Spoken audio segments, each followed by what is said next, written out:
Subscribe now and press the bell icon. Never miss an update. नमस्कार साथियों, स्वागत करता हूं सबका इस YouTube चैनल पर जिसका नाम है स्टडी विद पीएन लोधा। मित्रों, रीट शिक्षक भर्ती परीक्षा हेतु शिक्षण विधियों का टेस्ट नंबर 10 आज आपके लिए लेकर आया हूं। 20 प्रश्न देखने को मिलेंगे लेवल 1 और लेवल 2 हेतु। आपकी कोशिश ये रहनी चाहिए कम से कम 20 में से 15 क्वेश्चन आपके सही हो साथियों। तो अच्छी तरह से ईमानदारी से टेस्ट करिएगा पूरे 20 प्रश्नों का और हमें कमेंट करके बताइएगा कि क्या आप ईमानदारी से 20 में से 15 प्रश्नों को सही कर पाए। अगर हाँ तो मतलब बेस्ट तैयारी है मित्रों आपकी। शुरू करते हैं इस वीडियो को। पहला क्वेश्चन आपके आता है, निम्न में से किस उपकरण को कंप्यूटर व इंटरनेट द्वारा जोड़कर शिक्षण अध्यापन कार्य करवाया जाता है। एपिडाइस्कोप, ओवरहेड प्रोजेक्टर, एलसीडी प्रोजेक्टर और ग्रामोफोन। मित्रों, प्रश्न नंबर 1 की अगर हम बात करें तो वो उस उपकरण का नाम पूछा जा रहा है आपसे जिसको कंप्यूटर और इंटरनेट द्वारा जोड़कर शिक्षण अध्यापन कार्य करेंगे। तो ग्रामोफोन नहीं होगा, एपिडाइस्कोप नहीं, ओवरहेड प्रोजेक्टर नहीं, बल्कि एलसीडी प्रोजेक्टर वो हो जाएगा साथियों, क्योंकि एलसीडी प्रोजेक्टर के अंतर्गत सभी चीज़ें आ जाती है। अतः विकल्प नंबर 3 सही रहेगा आपका प्रश्न संख्या 1 में। नेक्स्ट प्रश्न नंबर 2 देखेंगे। दूसरा क्वेश्चन है, निम्न में से सर्वाधिक प्रभावी सामग्री है। चार्ट्स, फील्ड स्ट्रिप्स, कलर चौक और फिल्म स्ट्रिप। तो मित्रों, सर्वाधिक प्रभावशाली सामग्री की अगर हम बात करें तो वो रहेगा आपका फील्ड स्ट्रिप। फील्ड स्ट्रिप का मतलब होता है क्षेत्रीय भ्रमण। क्या होता है साथियों?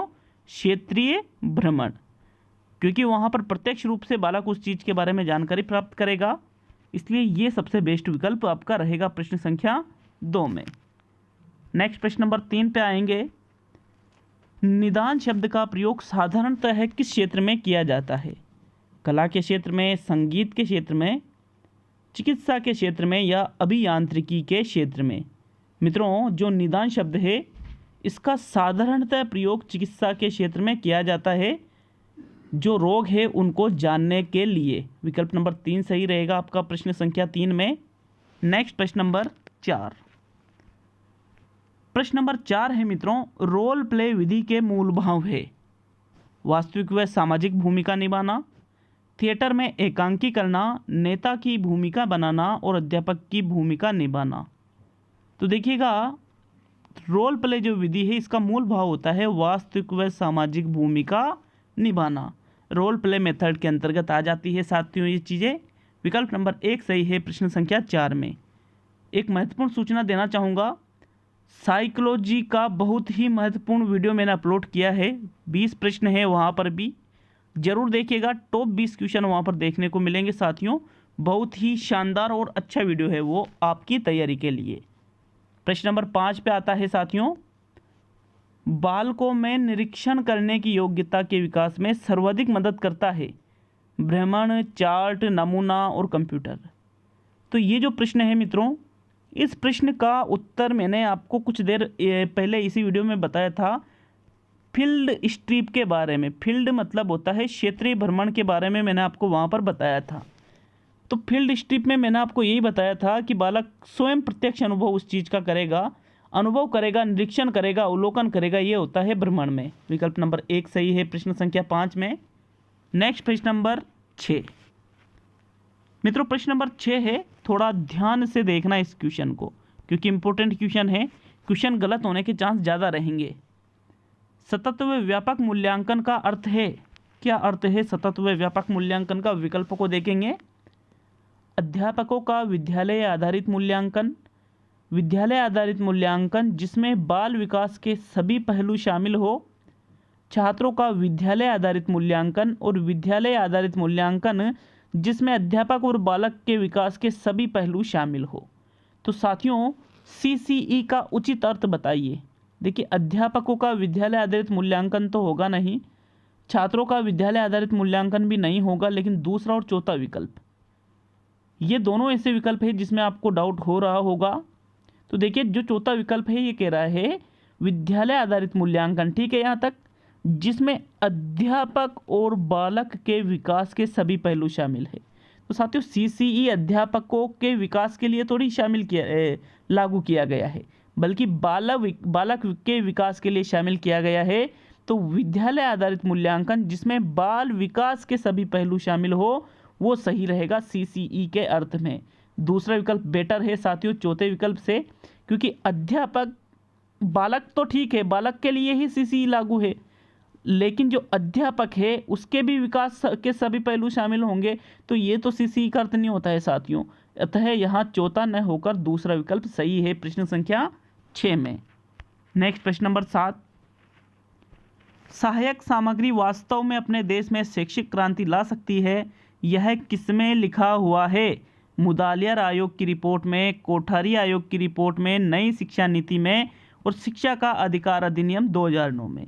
तो मित्रों सहायक सामग्री वास्तव में अपने देश में शैक्षिक क्रांति ला सकती है, ये कहना है कोठारी आयोग की रिपोर्ट में। किसका कहना है? ये कोठारी आयोग की रिपोर्ट का कहना है। इन्होंने ही सबसे पहले सहायक सामग्रियों को जो बच्चों की जो पाठ्यचर्या है पाठ्यक्रम में उसमें शामिल करने का सुझाव भी दिया था साथियों। विकल्प नंबर 2 सही रहेगा प्रश्न संख्या 7 में। नेक्स्ट प्रश्न नंबर 8, देखिए 8वां क्वेश्चन आपके है, उपचारात्मक शिक्षण में निम्न में से किसका सहारा लिया जाता है? स्व परीक्षण का, पाठ्य पुस्तक परीक्षण का, निदानात्मक परीक्षण का और व्याख्यात्मक परीक्षण का।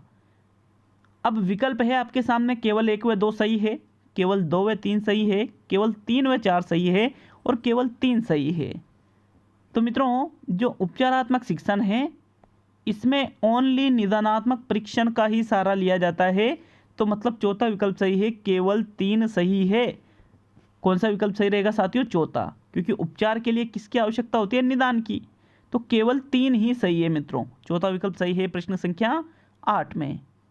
नेक्स्ट प्रश्न नंबर 9 पे आएंगे, विज्ञान सबके लिए की पुष्टि की गई है राष्ट्रीय शिक्षा नीति 1986 के द्वारा, एनसीईआरटी के द्वारा, एनसीटीई के द्वारा और एसआईईआरटी के द्वारा। तो देखिए विज्ञान सबके लिए इस बात की पुष्टि राष्ट्रीय शिक्षा नीति 1986 के द्वारा की गई है साथियों। प्रश्न नंबर 9 में प्रथम विकल्प सही रहेगा।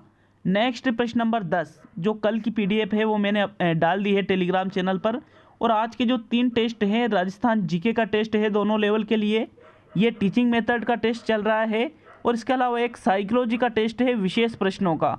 तो तीनों टेस्टों की पीडीएफ आपको कल प्राप्त हो जाएगी मेरे Telegram channel study with PN Lodha पर।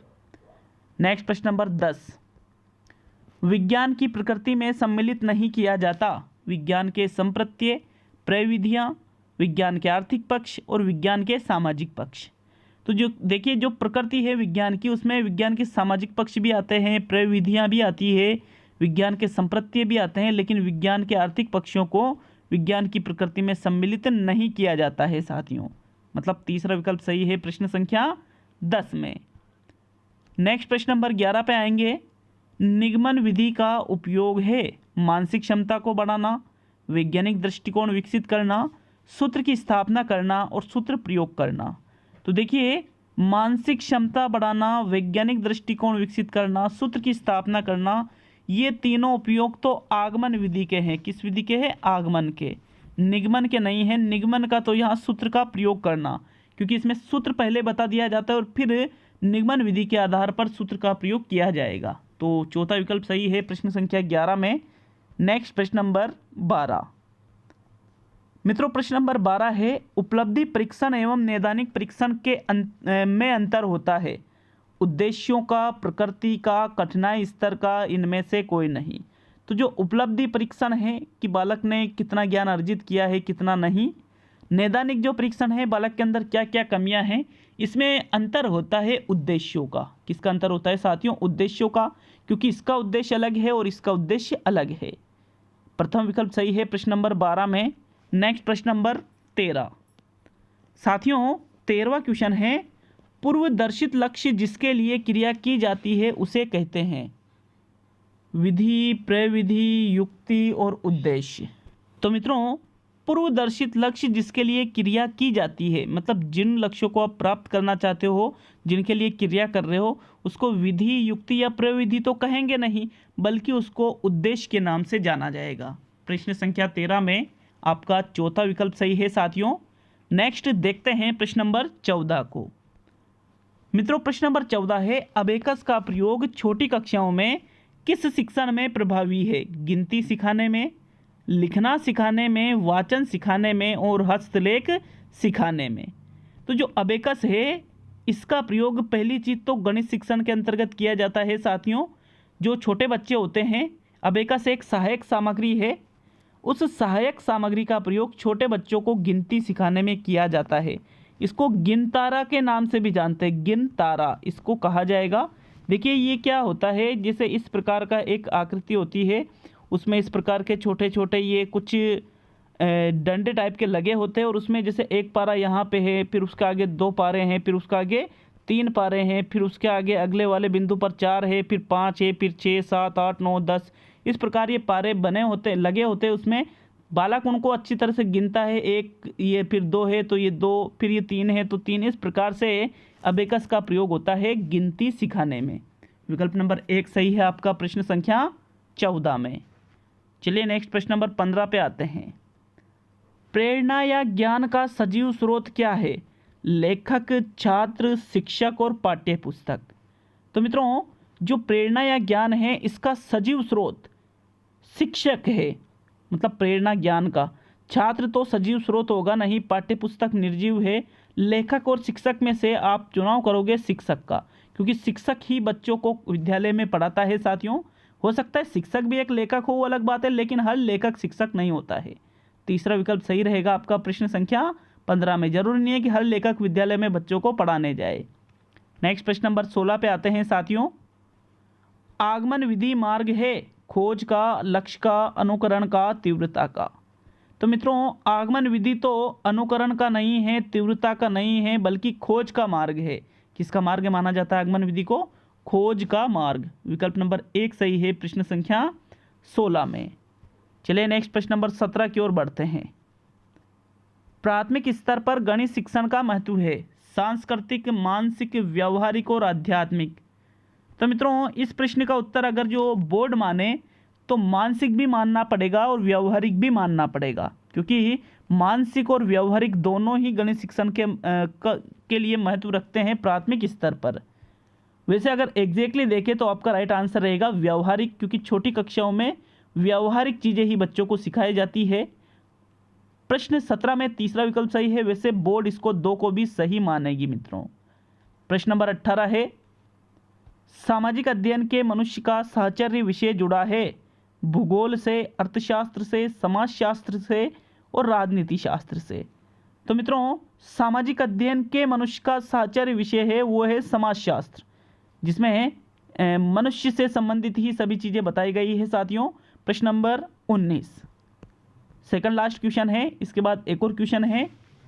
इतने प्रश्नों को देखने के बाद अगर वीडियो अच्छा लगा तो वीडियो को लाइक करना नहीं भूले साथियों, और आप हमें सपोर्ट करने के लिए चैनल को सब्सक्राइब भी कर सकते हो। बेल आइकन दबाएं साथियों, ताकि जो नए वीडियो का नोटिफिकेशन है वो आप तक जरूर और जल्दी पहुँचे। प्रश्न 19 है, निम्न में से कौन सा एक सामाजिक विज्ञान में मूल्यांकन का मुख्य उद्देश्य है? छात्रों के ज्ञान की जांच, कक्ष अध्यापन, शैक्षिक नियोजन और कोई नहीं। तो साथियों, मूल्यांकन क्यों किया जाता है? ताकि छात्रों के ज्ञान की जांच हो। विकल्प नंबर 1 सही है प्रश्न संख्या 19 में। अब अंतिम और 20वां क्वेश्चन देखेंगे साथियों। प्रश्न नंबर 20, सबसे अच्छी शिक्षण विधि वह है जिसमें बहुत सरल हो, छात्र पर आधारित क्रिया अधिक हो, बहुत छुट्टियां हो और सभी। तो बहुत छुट्टियां हो ये तो गलत हो गया, तो तीसरा और चौथा गलत। अब सबसे बेस्ट विकल्प है कि जिसमें छात्र पर आधारित क्रियाएं अधिक हो, वो सबसे अच्छी शिक्षण विधि कहलाती है मित्रों। दूसरा विकल्प सही रहेगा प्रश्न 20 में। तो आज के हमने 20 क्वेश्चन देख लिए हैं। वीडियो अच्छे लगे तो लाइक, शेयर, कमेंट करना नहीं भूले, और चैनल पर नए हो तो सब्सक्राइब जरूर करके जाए। आज 1 लाख सब्सक्राइबर पूरे हो जाएंगे साथियों चैनल पर। आप सभी का जो इतना सपोर्ट मिला है, इतना प्यार मिला है, उसके लिए मैं तहे दिल से आपको धन्यवाद दूंगा साथियों। सभी का बहुत बहुत धन्यवाद दूंगा साथियों, आभार प्रकट करना चाहूँगा सभी का। और 1 लाख सब्सक्राइब आज हो जाएंगे। जैसे ही 1 लाख पूरे हो जाते हैं साथियों, आपके लिए बहुत सारी पीडीएफ बहुत ही इंपॉर्टेंट क्वेश्चनों की जो आपको आरबीएससी की बुक्स बेस्ड मिलेगी, बिल्कुल ही निःशुल्क मेरे Telegram channel study with PN Lodha पर दूंगा मित्रों। तो बहुत बहुत धन्यवाद सभी का वीडियो को अंत तक देखने के लिए।